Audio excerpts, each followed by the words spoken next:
As India prepares for the 2024 general election, its often strained socio-cultural equations and viciously fractious politics are expected to come under increasing media scrutiny. Although no date has yet been announced for the parliamentary election, they may take place in the April May 2024 timeline. In the meantime, elections to five state legislatures in Rajasthan, Madhya Pradesh, Chhattisgarh, Telangana, and Mizoram are being watched closely for signs of the electoral mood that may presage the outcome in 2024. Some 160 million voters in these five states are eligible to vote, representing over a sixth of the country's overall electorate. The number is large enough to signal prospects for Prime Minister Narendra Modi's Bharatiya Janata Party and its allies known as the National Democratic Alliance or NDA on the one side, and the newly formed opposition alliance called the Indian National Development Inclusive Alliance or India, where the Indian National Congress is the dominant presence on the other. To understand the broad contours of the fight, Mayank Chhaya report spoke to Ashutosh, a well-known broadcast journalist, columnist and writer who for a brief period pursued a political career himself as a prominent member of the Aam Aadmi Party, which runs two governments in Delhi and Punjab. Ashutosh now is the co-founder of a news and analysis channel in Hindi called Satya Hindi on YouTube, which has lately gained considerable viewership. Ashutosh. Ashutosh, welcome to Mayank Chhaya Report. It's a great pleasure to have you. Thank you. Thank you, man. First, a broad question. How would you describe India's overall political scene? I know there are far too many variables in India, but if you were to broadly divide between the BJP ND on one side and the New India Alliance on the other side, what jumps out at you, especially barely 6 to 9 months before the 2024 general elections? See, this is India today is very, very polarized today, and there are very clearly defined camps. These camps are not only between the political parties but also within families also. So that has never been the case earlier before 2014. I think when the history of the post 2014 will be written and Modi's time will be analyzed and assessed, this will be the most underlying theme: the polarization of societies on the communal lines, on the religious lines.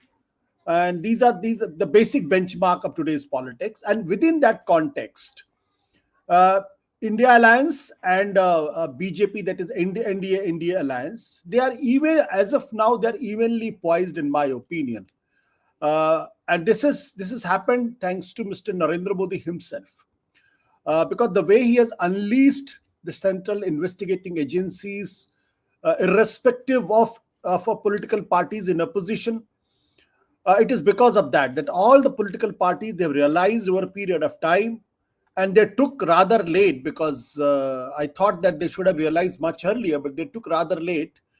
They took almost 8.5 years to realize that if they remain divided in different camps, if they are not united, and if they are not unitedly fighting BJP led by Narendra Modi, then probably in the near future, the party will not exist. The leaders will end up in jail, and there will be no opposition.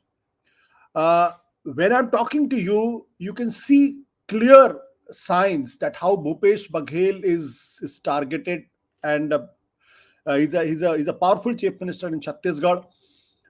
He's targeted.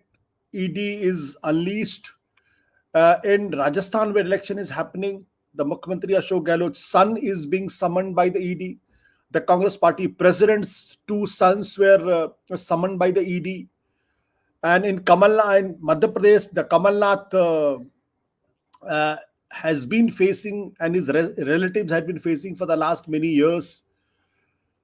So it's and I keep calling Narendra Modi as a gladiator. Gladiator in the sense that for him every election is a matter of life and death, as if he's fighting for his life. So he doesn't mince words. He doesn't shy away from using any instrument of politics, and he's not even he's not even scared that what the opposition is going to say, how the newspapers are going to write, how the commentator will judge him in history. His only ambition is to win election come what may. I think it is this ambition to win election at any cost and communal polarization. These are the two defining line which defines the politics of today. From the way you're describing, and I've spent about a decade in India in the 1990s, Delhi especially, uh, there has not been any figure of this sort in Indian history, with maybe a very minor exception of Indira Gandhi, but it wasn't at this scale in terms of absolutely flaming ambition to be around all the time and in a relentlessly campaign mode 24/7. Uh, Sometimes we do compare Mr. Narendra Modi with Indira Gandhi. I think there are streaks, there are similarities between these two big leaders, and both are very strong-willed leaders, in a way polarizing leaders also, and they don't worship power. They both worship power. For them, power is the most defining feature. But I could understand, because from where it was coming to Mrs. Gandhi, because Mrs. Gandhi, when she was elected as the party president, not as elected as the parliamentary party leader, as a prime minister by the Congress party, at that point of time, Mrs. Gandhi was not a very confident person. I remember I read somewhere that Mrs. Gandhi was planning to go to London. Basically, she wanted to retire and she wanted to lead a normal life. But uh, Lal Bahadur Shastri was the prime minister. Then he died. So he was chosen not because she was a very strong personality, but she was chosen because she was viewed as a weak person, and that's how the opposition is defined. Ramana Loya has clearly told him he's a gungi gudia. She doesn't speak. So coming from there, the sense of insecurity which she has faced, so she became a very centralizing figure. She doubted everyone's loyalty. But Mr. Narendra Modi, all through, has been a very powerful leader. Before coming to Delhi, he was he was rated as a very powerful leader, even Gujarat, and he won three elections, one after another. So it's not that these centralizing tendencies in him is coming from some kind of sense of insecurity. No, I don't believe that. But I think this is how his personality is made of. You remember when Ashish Nandi, the great sociologist and psychologist, after interviewing Narendra Modi, he said, I had seen a classic fascist tendencies in him. And that was much before he became the chief minister of Gujarat. And so now he's a prime minister. So I think the personality of a very centralizing character is a defining line within him. And then the topping is that he's a very committed ideological person also. He comes from RSS. He belongs to the cadre of RSS, and he was loaned to BJP long back. So he imbibes all those virtues, or whatever you want to call them. And the RSS ideology is basically, it's not a democratic ideology, what I could perceive. And within the RSS framework of things, the leader's word is the final word. You don't differ with your leader, and that is how they call it the ek chalak anuvartit. Follow your leader. So once the leader has taken a decision, everybody has to follow. I think Mr. Modi has taken that literally. So within the party, he is a very powerful leader, and nobody can question me. Or if anybody question, he will not survive. Ashi will not. That is for sure. So I think the way the comparison between Mrs. Gandhi and Narendra Modi is comparable. But Mrs. Gandhi was not ideologically such a driven party. She didn't come from RSS, and her party also was not very rigidly defined ideology. It was basically a few stray thoughts, which could be called as the liberal thoughts. And later on in her life, she was surrounded by leftists, and that's how the party, Mrs. Gandhi, took a left turn. But in the post 1980, she also took a right turn slightly. Uh, so, in my opinion, Mr. Modi is a very well manufactured product of an industry called RSS, and he's an ideal, perfect product of that thing, and that's what he exhibits. He will not.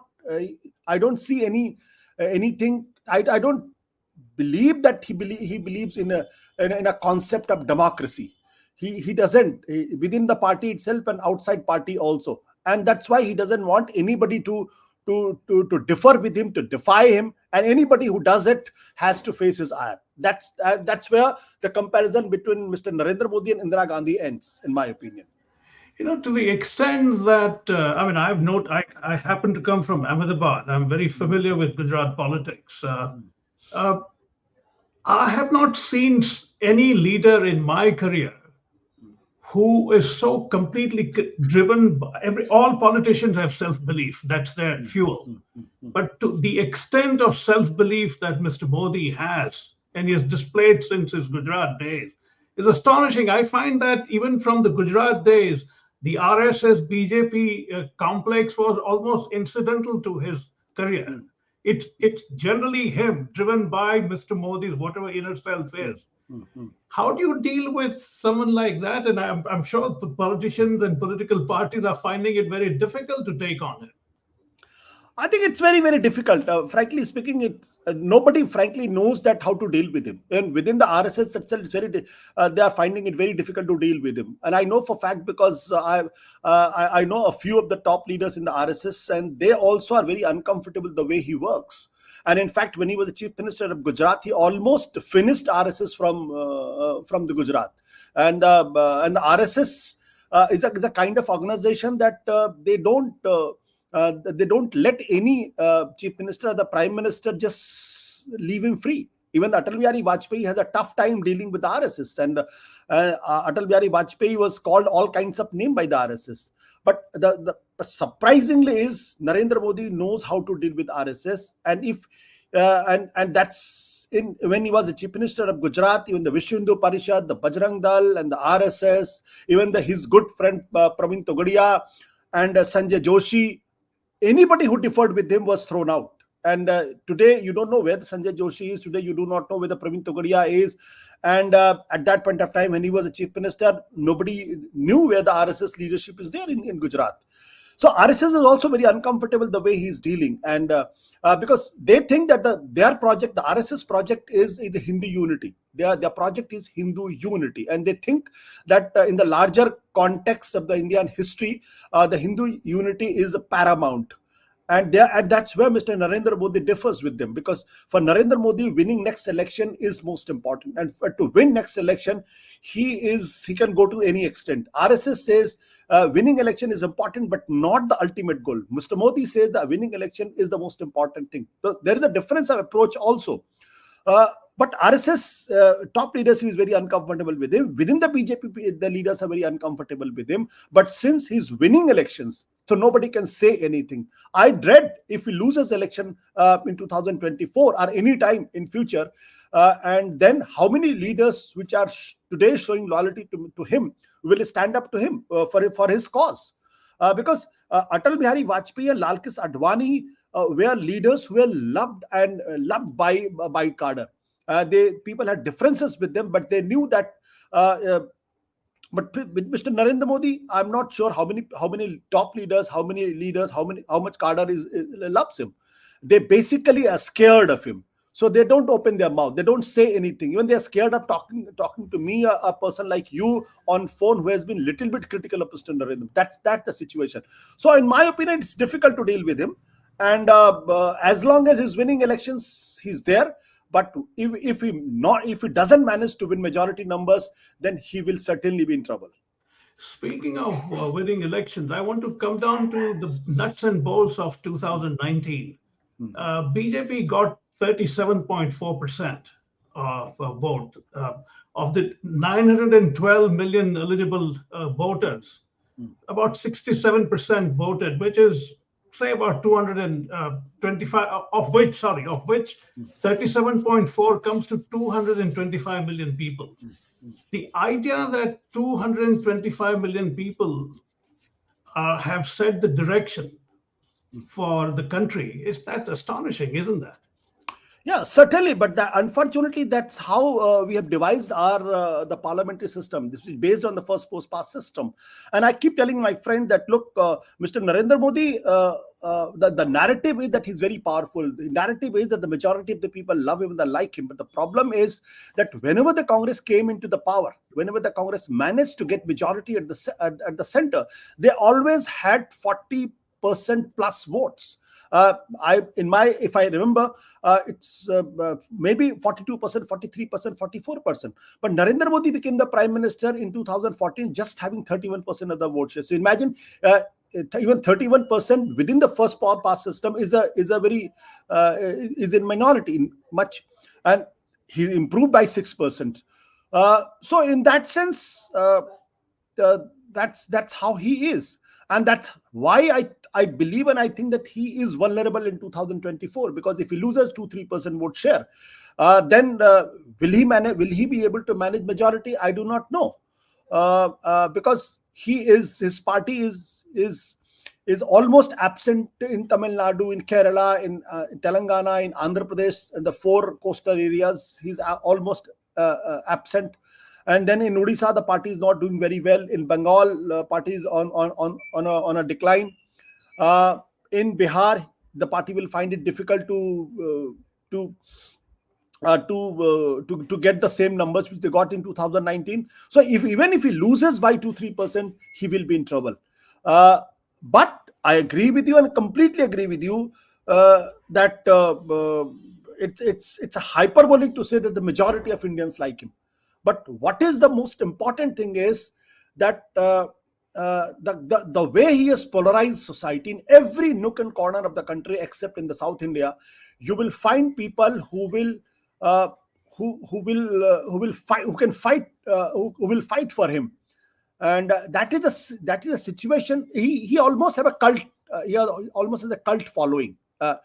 Which means that the people who are following him, they are not willing to listen to you. They can go to any extent. They can. I'm not sure whether the people can kill, but there was a situation in 2015-16 when the people would have done that also, and it was really scary to criticize him publicly. So maybe in the larger context, his supporters are in minority, and he is still in the minority politically speaking. But the kind of energy he has unleashed to a section of the society, basically that defines Narendra Modi, and basically that's how the Indian politics today stands. Speaking of the energy that he has infused, the right wing of politics generally across the world is known to vote with ideological, cultural convictions or prejudices or predilections. That is not necessarily the case with the left liberal, which is a very amorphous group of people. I mean, if you look at the BJP on the one side and in the India Alliance on the other, it's difficult to put a finger on the India Alliance where exactly it is. Do you think that's going to be a major challenge still for the alliance, India Alliance, given that the clarity is not yet very obvious to people? See, my answer is slightly different. I think there is a clarity within the opposition. There's a very they all have reached to the consensus that if Narendra Modi stays as a prime minister for another 5 years, then there is no future for them. And it is this understanding of Narendra Modi and the BJP, basically Narendra Modi. They might not have a problem with the BJP, but they have a serious problem with Narendra Modi because they don't know how to deal with him. And he doesn't believe in any kind of political courtesies. Like Atal Bihari Vajpayee, Sonia Gandhi, they used to fight with each other, but there was a personal respect for each other. There was a mutual respect. Today, there is no mutual respect between the ruling party and the other political party, and it flows. That's one reason that when you watch a TV channel, TV debates in India, how the BJP spokesperson, they attack their opponent and they mince no words. So I think There is a clarity within the India Alliance, and that the clarity is that if this man is coming back in 2024, then we all have to pack our bags and have to retire. Uh, Having said that, there is a problem. There's no doubt there is a problem. The problem is, and one of the serious problem is that the most of these political parties, they're born and brought up in an anti-Congress environment. Let's not forget that. So within in their upbringing, they are anti-Congress. In their nature, they are anti-Congress. But now situation has come so far that they have no other option than to align with the Congress, because they know that to defeat Narendra Modi, to defeat Bharatiya Janata Party, they can't do it without BJP, without Congress. And the Congress is the principal political party, and the Congress commands a lot of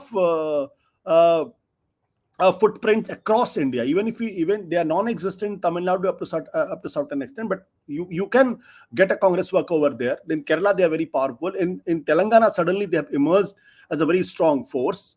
In Andhra Pradesh, they are there. In Karnataka, they have emerged as a very strong force. In North India, Mr. Narendra Modi might be sweeping all the elections, has swept 2014, 2019, and the Congress drew a blank.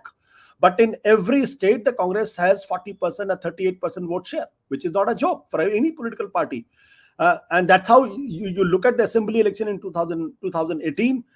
Congress could win Madhya Pradesh, Rajasthan, Chhattisgarh. It won all three states. And again, this time also out of the 5 states, there is a possibility that they can win 3 states.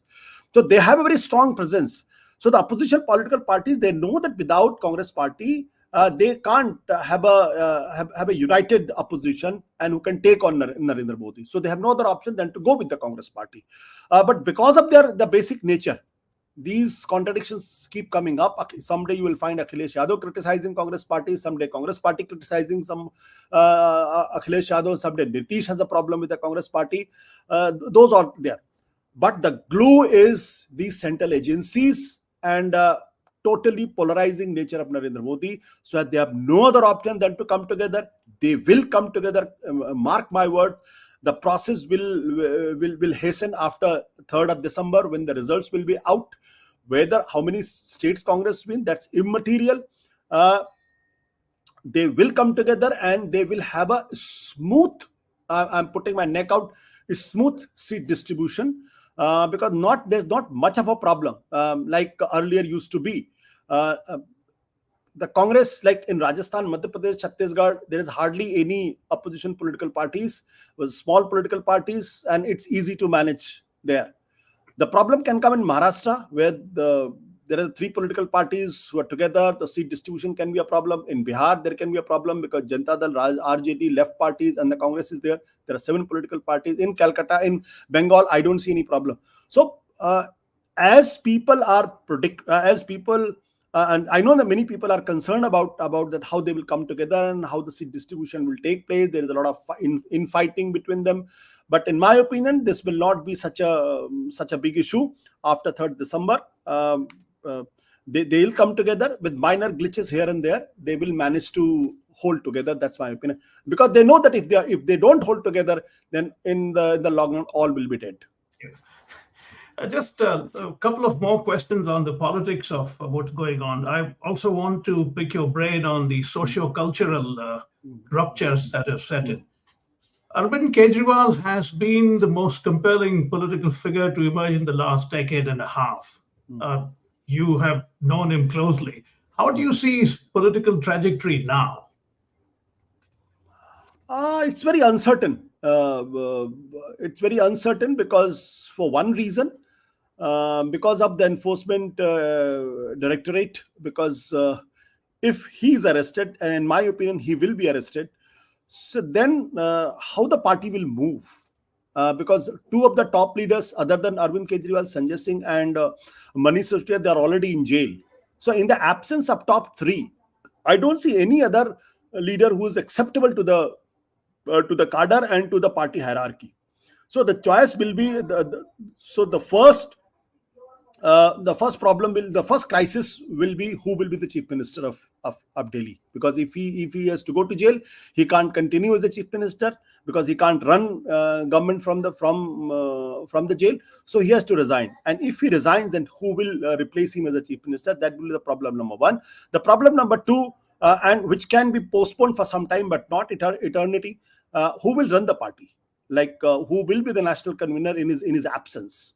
And in both the cases, I don't see anybody who can replace him. Uh, I could see that Bhagwant Mann can be one contender to be the national convener of Aam Aadmi Party, because now he has gained a stature. He's a chief minister of a bigger state like Punjab, and he's pretty smoothly running the government over there. He's hugely popular in Punjab. But as a phenomenon, what is the future for Aam Aadmi Party?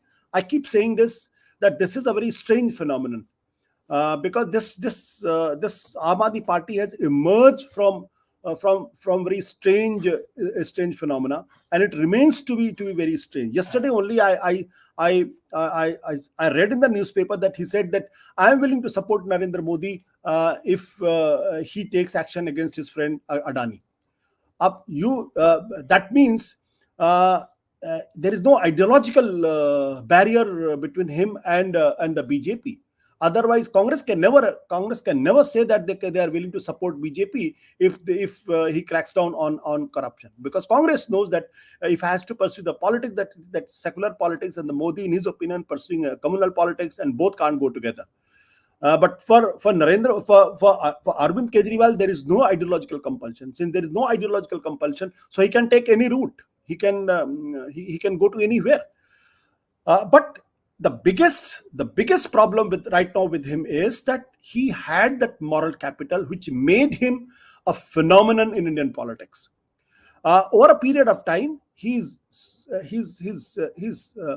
losing that moral capital. Now he's seen like any other political party, and people on the ground, they hardly find any difference between him and the BJP, between him and the Congress, between him and Akhilesh Yadav, because he's also practicing the same politics. The Arvind Kejriwal I used to know was so pompous in his utterances that why the leaders should be living in the bungalows. They should be living in the two-room flats. Why they need security? If they are people's representative, why they need security? Why you need so much money to contest elections? And in fact, in the initial days, he practiced all those.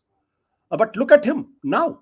He's living in a mansion, and his government has spent 45 crore to rebuild his residence. He moves with almost 100 security paraphernalia, because his security is provided by the Punjab government, and his leaders are fighting to retain a Type 7 Bangalore. Imagine, and they are going to the court. So the party who used to talk about that why the leaders should be living in Bangalore, now the member of the same party, the powerful members of the party, they are going to the Supreme Court so that they could retain a Type 7 Bangalore. So right. Where is and he is flying in private jets. He's staying in a 7-star hotel in a presidential suite. How long the people will have faith in him? What is the saving grace for him right now is that he is still perceived a shade better than the rest. Like within BJP, Narendra Modi is perceived a shade better than the rest, because they know that he's a political person. He has to run a political party, so he needs money. But nobody in India, even the opponents, will not say that Narendra Modi is taking money. I think the same kind of understanding people have, that Aam Aadmi Party is also like other political parties, but they are slightly better than the rest. But if he's arrested, and if his party colleagues are convicted by court, then whether this moral capital will stay with him, I'm not very sure about it. And in his absence, the party has to show all kinds of maturity to stay afloat. Right. Because this is one political party which I can tell you from my experience that, unlike the BJP and the Congress, has absolutely no structures. There's no structure in the party. There's only one man, and everybody has to follow his dictates. So in his absence, and when there is no structure, there's no system in the party, then how the party will run? And the person who is chosen as the chief minister, the person who becomes the national convener of the party, how will he run it? Will he create structures? So these are the questions which I'm very, I find it very difficult to predict what will be the future. But yes, as I have written in my column also, this will be Aam Aadmi Party's existential crisis. If they can get out of it, then certainly there is future for him.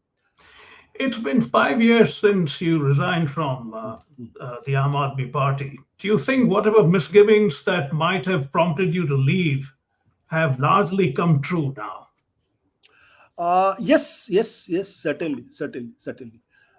In fact, it has my misgivings are more, how to put it. Now I'm rather happy that I left Aam Aadmi Party, because what I could see them now, that has become quite big. At least when I was there was no private jet, there was no five-star stay, there was no presidential suite. The people were not fighting for the Type 7 Bangalows. There was a lot of innocence was still there, but I could see that the politics of India has at that point of time has started appropriating the Aam Aadmi Party and Arvind Kejriwal. It was just the beginning of being appropriated by the system.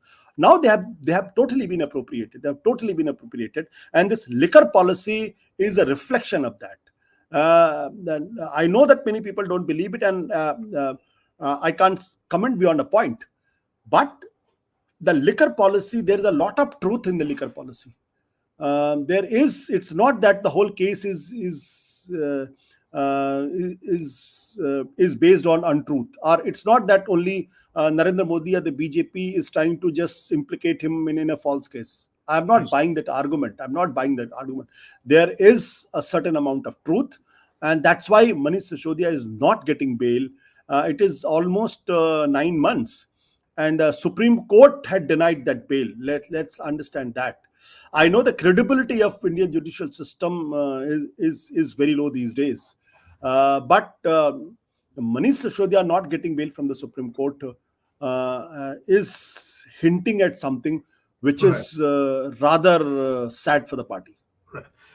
You wrote a book called Anna 13 Days That Awakened India. Yeah. Was the Anna Hazare move the RSS appetizer that opened up the hunger for a decisive section of Indian electorate to go for the BJP? See, this is a question which I've been asked many times, and I also try to answer in my book also. I never believed that this Anna movement was a creation of RSS. I never believed it. Because while doing my research, I never found that this Anna Hazare was propped up by RSS, or Arvind Kejriwal was a puppet of RSS. No, the leadership was not in the RSS hand. The leadership was autonomous, and that's why the people like Prashant Bhushan were a part of it. Though Prashant Bhushan's father had been a part of the BJP and was a treasurer in 80s when the Jansangh was transformed into BJP. But Prashant Bhushan has ideologically been left of the center, and I never witnessed anything which I could say that Anna movement was a RSS creation. But yes, what I admit is that since it became a mass movement, so RSS infiltrated, and then RSS tried to use the entire movement to discredit Congress party, or and they did. And Narendra Modi, in a way, in 2014, if he could win elections, probably the credit should go to the Anna movement, because Anna movement was a very, very powerful movement, very, very powerful movement. And in those time, no debate, no discussion. Even the private conversation used to start from the Anna and used to end with the Anna. It was that kind of a moment. It was very overwhelming moment, and its impact was magnified many, many times by the television channels. And I agree I agree on this point that BJP is hugely benefited uh, by by this movement. And what the what has not been witnessed then, and what I could see today is that Anna movement was not a very progressive movement in that sense. The nationalism was used, exploited. That sentiment of nationalism was hugely exploited by that moment, and which was late, which BJP built a castle on that. And then it was easier for him to transform that nationalism, which was secular in nature at that point of time, to into a Hindutva nationalism. So BJP's success lies because they used that the mass energy which was created by the Anna movement, and the sense of nationalism which became very pronounced at that point of time, to use that energy, exploited that sense of nationalism to convert that into Hindutva nationalism. And that's how the BJP is benefited today. Because I remember, if you those pictures very vividly, those videos very vividly, that if you could see that the Kiran Bedi used to come on the dais with a tricolor and used to do something like this. All kinds of patriotic songs were used to be sung over there, and every speech used to begin with Bharat Mata Ki Jai, Bharat Mata Ki Jai, Bharat Mata Ki Jai, something like that. And that was that picture, that slogans was magnified by television channels. I think that nationalism was appropriated and they converted into the Hindutva nationalism. So I agree that in the hindsight, Anna movement was the basic reason for the success of the BJP in 2014. I never believed that Narendra Modi himself has created any movement. He used those moments and became a prime minister. And yes, later he did consolidate his position in the eyes of the public, the large section of the public. In retrospect, do you think it was a miscalculation on your part to transition from broadcast journalism to politics? Uh, yes, you can say that. You can say that. My basic instinct was that, and this mistake I committed, I admitting for the first time. I never admitted earlier. Uh, this admission, I miscalculated twice in my student days when I was in JNU. SFI wanted me to join the SFI. AISF also wanted me to join the party. I never joined any political party then, but when I was in after the Tiananmen Chowk Square, so a new political party was formed, which was called an INSAF, Indian National Student Action Front. And I thought that this is a party which I should join, because this party looks different. This party has some fire. I joined that party, and I contested the election also. And then within 6 months, that party disappeared. And I realized that the politics which I used to abhor, the same problems are also in that party. So before I could leave that party, the party itself disappeared. So that happened in my student days. Right. When Anna movement was happening, I was again I thought that this is the moment which can change India. And so I was very closely watching that, and I was really very impressed with the kind of movement happening at that time, because I used to because I used to go to the Ramlila Maidan. I interacted with thousands of volunteers, and I could see a very different kind of innocence, because the politics is not innocent, but there was there was a lot of innocence in that moment. I had seen hundreds of young boys leaving their careers in multinational companies, living their very flourished career in other sectors of life, and they were just there. There was so much dream in their eyes. So I thought, this is the moment. This is the moment when this is the moment I should join. And I think that the country is taking a different turn altogether.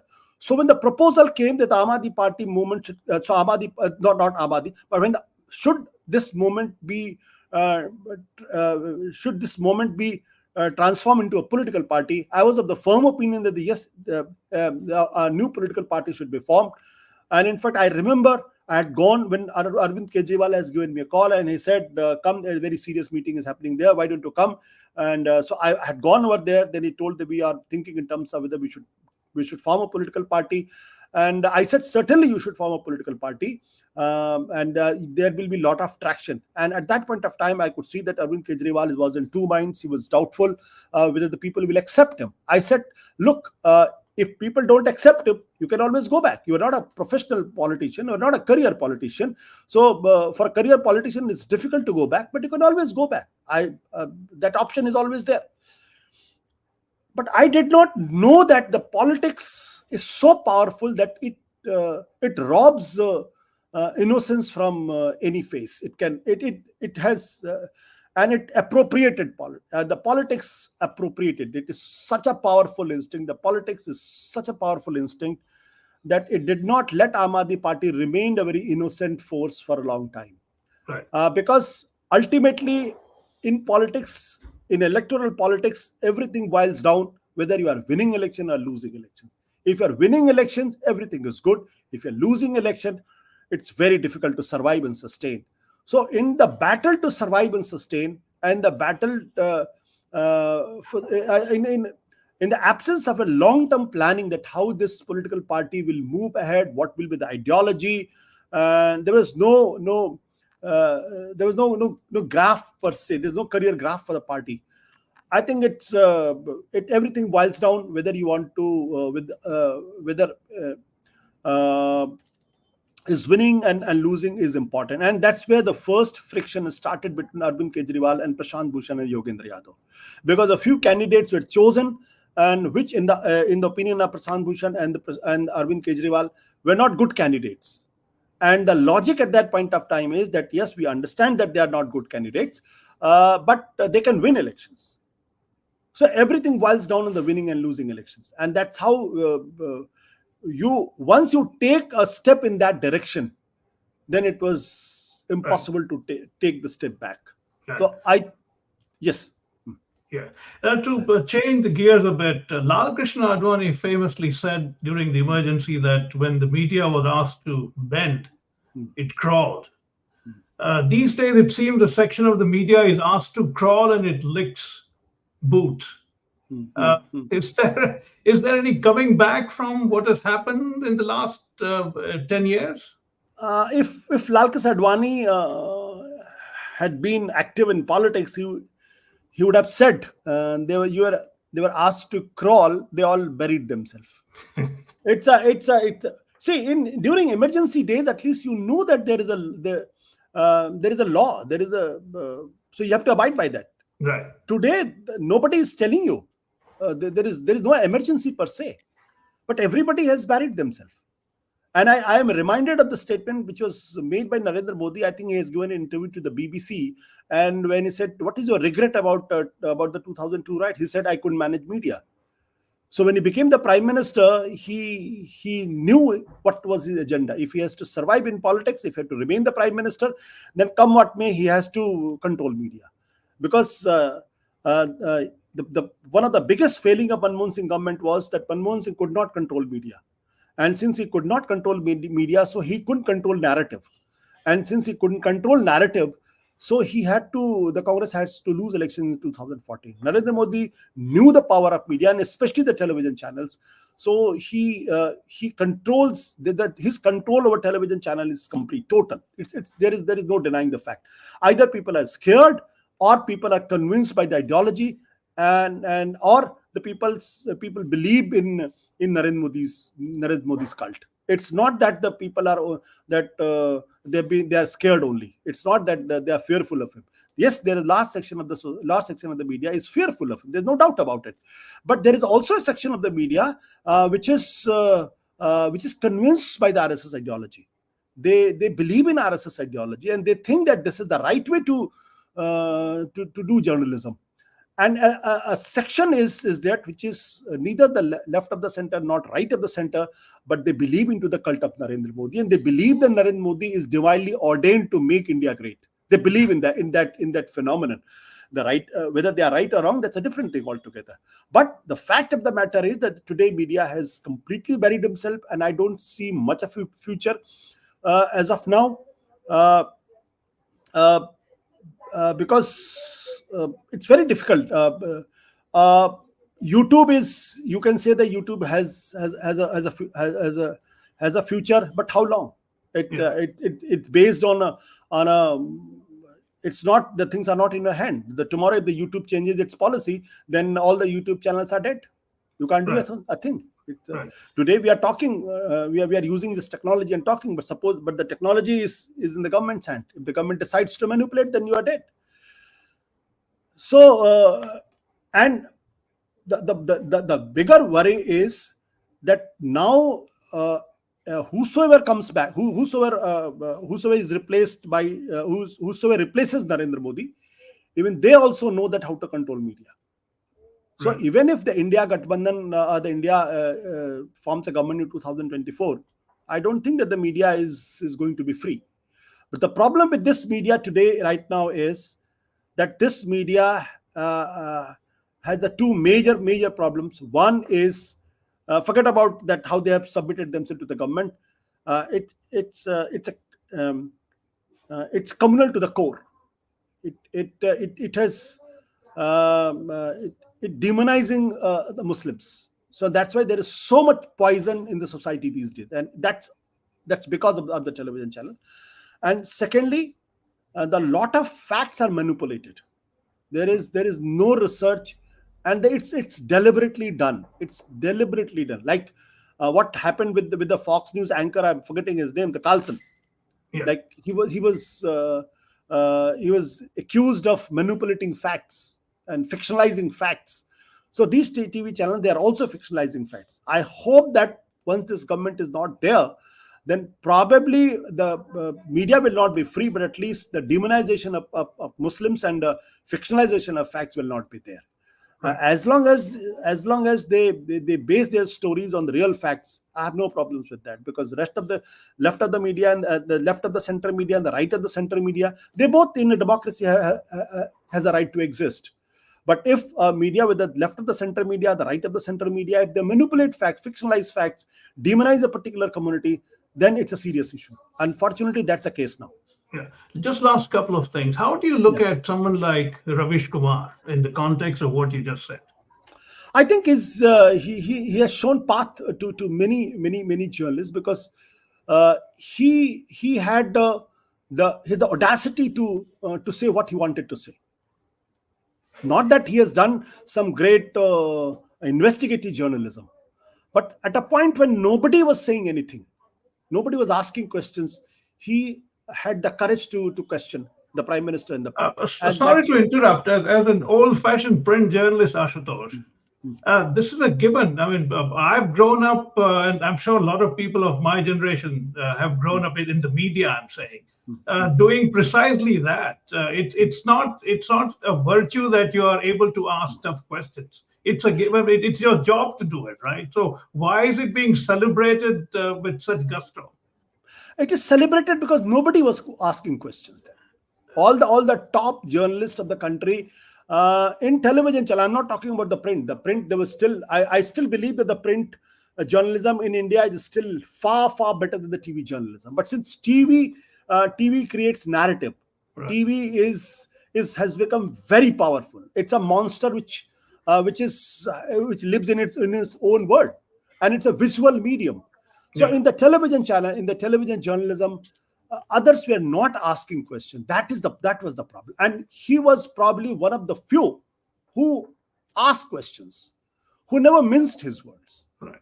So when nobody was asking question, if somebody just stood that this is my dharma and I have to do it, and he did it, and he faced a lot of consequences. It's not that he didn't face consequences; he faced consequences. But then I never believed that he did some great investigative journalism. I think he never did it. He never did it. Uh, uh, he never managed a newsroom in the classical sense. But he could say what he wanted to say, and when nobody was saying. Right. To conclude, given your background both in journalism as well as in politics, how do you look at, say, the next 15, 20 years in terms of the social and cultural ruptures that have come in the last 10 years or so? Are you hopeful? Do you think these can be repaired? Where do you come down on that? I think it's a sad situation. The similar rupture happened in 1947 too. But India was fortunate to have great leaders like Jawaharlal Nehru. There were great leaders like Jawaharlal Nehru, like Patel, Rajendra Prasad, the galaxy of leaders who were trained by Mahatma Gandhi. So if we all remember that the first parliamentary election in 1951-52, Mr. Nehru had problems with the Hindutva, had a serious problem with Hindutva within the party and outside the party.